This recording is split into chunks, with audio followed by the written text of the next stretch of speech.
I've got another trail riding story for you today. It's a bit of a classic, so I hope you enjoy. I imagine a lot of you have experienced some version of this story yourself.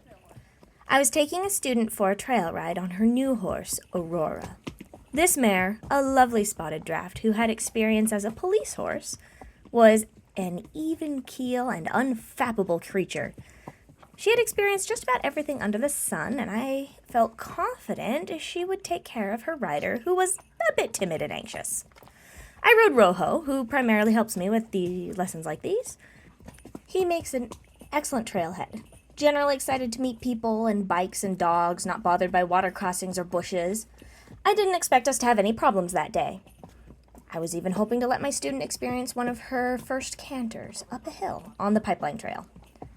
The problem with the Pipeline Trail is that it is a popular hiking trail, and people don't seem to grasp the idea that no motorized vehicles are allowed. They seem to have this huge blind spot when it comes to one-wheels, e-bikes, things like that. Like, if it doesn't run on gas, it must not count as a motorized vehicle. The Pipeline Trail close to me is notorious for having some of the strangest human encounters. We were having a wonderful time warming our horses up for the first stretch, about a mile of flat trail before the first hill. When we arrived at the first street barrier, we came across our first pedestrians. I say pedestrians loosely because these people were something else. Two boys, young adults, were riding down the trail on one wheels. One of them was crouched on his vehicle, wearing a hot pink bunny head helmet cover. The other guy was also dressed eccentrically, but his outfit doesn't stick in my memory. I mean, these guys were uncomfortably weird. They didn't seem super young, like a bunch of kids out for a lark, but they were dressed like they were. If I'd come across these boy men in town, I would have crossed to the other side of the street. I was probably judging them unfairly, but it felt like a smile, nod, and keep walking situation. I did not expect the horses to share my sentiment. They were both watching these strange humans approach in that oddly smooth way you do when you're riding a one-wheel. It didn't help that Pink Bunny Hat was crouched low, about the height of a cougar or a bear. I was glad I wasn't feeling any tension from our horses, just curiosity. That is until the first wheel hit the gravel at the edge of the road. That horrible crunching, grinding sound of gravel on a smooth wheel had our horses noping out of there faster than I could think. Aurora took off running, and Rojo followed right behind, bucking the whole way. I kept shouting, "Stay on!" to my student ahead of me while I was gripping the horn of the saddle like my life depended on it. They wouldn't stop for nothing. We made it halfway back to the trailer before our horses stopped.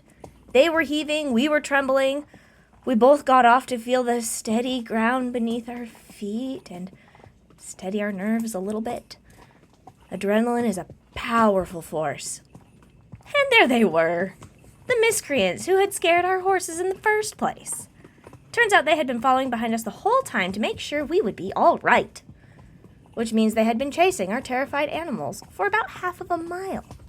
No wonder they wouldn't stop. They drove by when we saw we were okay. I was so mad. Mad at my horse for being a bucking bronco, mad at people for their stupidity, and mad that my sweet student's trail ride had been ruined. And I had to tell her the bad news. We had to take our horses all the way back to where they had been scared and show them that they were actually safe. With frayed nerves and spooky ponies, one of which is a draft horse, we returned to the scene of the fright and shoved cookies in their gob until they stopped snorting and twitching.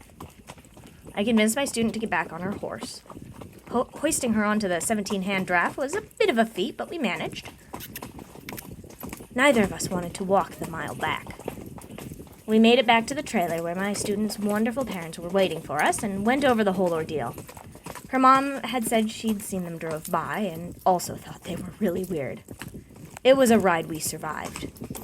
If you see a horse running in fear, do not chase it. You will only make things worse.